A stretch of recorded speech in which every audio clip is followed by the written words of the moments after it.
Hello friends, welcome back my YouTube channel biology science. आज हम आप लोगों को रिक्तिका अथवा राजधानी या अंग्रेजी में कहें तो वैक्यूल के बारे में बताएंगे। चलिए शुरू करते हैं। तो पादप कोशिका के कोशिका द्रव्य अथवा साइटोप्लाज्म में अनेक खाली स्थान होते हैं जिन्हें रिक्तिकाएं अथवा वैक्यूल्स या रसधानियां कहा जाता है। तो इस चित्र में देखिए, ये पादप कोशिका अथवा प्लांट सेल है और इसमें ये जो बड़े बड़े से खाली स्थान या खोखले स्थान जैसे दिख रहे हैं, यही रिक्तिका हैं या इसे ही रसधानी भी कहा जाता है और अंग्रेजी में इन्हें ही वैक्यूल कहा जाता है। यानी जो खाली स्थान है क्या है, इन्हें ही वैक्यूल कहते हैं। वास्तव में ये खाली स्थान नहीं होते हैं, इनके अंदर एक रस भरा रहता है। कहा तो खाली है लेकिन खाली स्थान नहीं होते हैं, इनके अंदर एक द्रव भरा रहता है, एक रस भरा रहता है। अर्थात इनके अंदर रिक्तिका द्रव भरा रहता है। क्योंकि ये रिक्तिकाएं हैं तो रिक्तिका द्रव भरा रहता है। इसीलिए इनकी एकदम सही परिभाषा होगी कि पादप कोशिकाओं के कोशिका द्रव्य में द्रव से भरे हुए बड़े बड़े से खाली स्थान होते हैं जिन्हें रिक्तिकाएं या रसधानियां या वैक्यूल्स कहा जाता है। और इनके चारों ओर एक झिल्ली होती है। जो रसधानियां हैं, इनके चारों ओर एक झिल्ली होती है जिसे रिक्तिका कला अथवा टोनोप्लास्ट कहा जाता है। रिक्तिका कला भी कहते हैं इसी को, अथवा टोनोप्लास्ट भी कहा जाता है। मतलब इन रिक्तिकाओं के चारों तरफ प्लाज्मा झिल्ली की जैसी एक झिल्ली होती, जैसे प्लाज्मा झिल्ली मैंने पढ़ाया था आप लोगों को, बिल्कुल वैसे ही एक झिल्ली होती है, उसे ही टोनोप्लास्ट कहते हैं। और प्लाज्मा झिल्ली अथवा प्लाज्मा मेम्ब्रेन के बारे में मैंने पिछले वीडियो में आप लोगों को चित्र सहित समझाया था। आप लोग चाहें तो मेरे चैनल पर जाकर के देख सकते हैं, अच्छे से समझाया हुआ है। बता दें कि युवा पादप कोशिकाओं में अनेक छोटी छोटी धानियाँ या रिक्तिकाएं पाई जाती हैं। जो युवा पादप कोशिकाएं होती हैं उसमें छोटी छोटी सी धानियाँ होती हैं अथवा रिक्तिकाएं होती हैं। जबकि जो परिपक्व कोशिकाएं होती हैं, परिपक्व कोशिकाओं में ये सभी धानियाँ मिलकर एक बड़ी सी धानी या दो बड़ी सी धानी बना लेती हैं।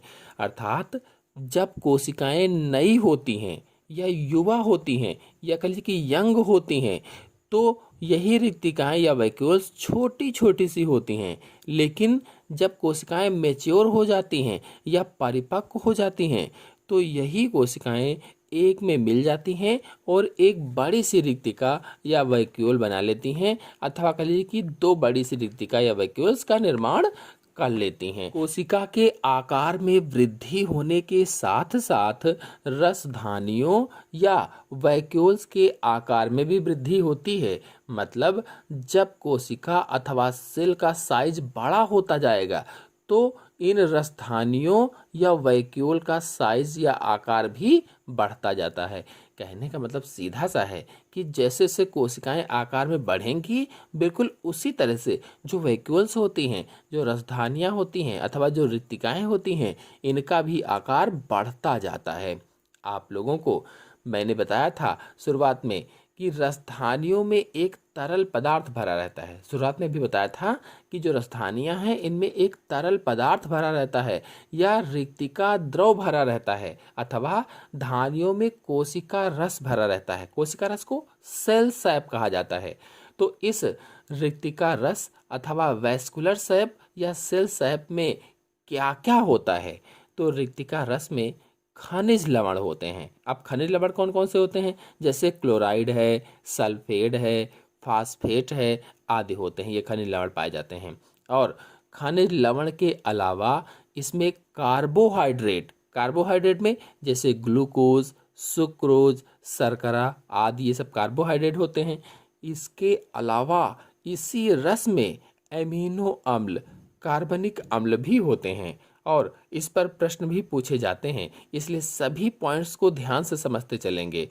और इस तरह से रिक्तिका रस या सेल सैप में खनिज लवण, कार्बोहाइड्रेट और एमिनो अम्ल, कार्बनिक अम्ल पाए जाते हैं। कभी कभी इसी रस में वर्णक भी पाए जाते हैं, यानी कभी कभी रिक्तिका के रस में, वैक्यूल्स के रस में वर्णक भी पाए जाते हैं, पिगमेंट भी पाए जाते हैं। पूछा जाए कि कौन सा वर्णक अथवा पिगमेंट, तो बताएंगे एंथोसायनिन वर्णक या पिगमेंट पाया जाता है। यानी रिक्तिका रस में कौन सा वर्णक पाया जाएगा, तो एंथोसायनिन वर्णक या पिगमेंट पाया जाता है। और इसी रस में टैनिन व एल्कलाइड्स के रूप में अवशिष्ट पदार्थ भी घुले रहते हैं। टैनिन और एल्कलाइड्स के रूप में अवशिष्ट पदार्थ भी उसी में मिले रहते हैं। चलिए अब रिक्तिका अथवा रसधानी अथवा वैक्यूल्स के कार्यों को समझ लेते हैं। तो पहला कार्य है, रिक्तिका कोशिका को स्फीति प्रदान करती है। यानी जो वैक्यूल्स है ये क्या करती है कि जो कोशिका होती है उसको टर्जिडिटी प्रदान करती है, उसको ताने रहती है। सीधी भाषा में कहें, देसी भाषा में, तो एकदम तनी रहती कोशिका, किसके कारण, रिक्तिकाओं के कारण। फिर दूसरा है, यह जल, भोजन व उत्सर्जी पदार्थों का भंडारण करती है। मतलब रिक्तिका अथवा वैक्यूल्स भंडारण का कार्य करती है। क्यों? क्योंकि इसमें जल, भोजन और अन्य पदार्थ संग्रहित रहते हैं, इकट्ठा रहते हैं, इसीलिए कहा गया है कि जल, भोजन व उत्सर्जी पदार्थों का भंडारण करती है। फिर नेक्स्ट है, इसमें घुले रंगीन पदार्थ पुष्पों को आकर्षक रंग प्रदान करते हैं।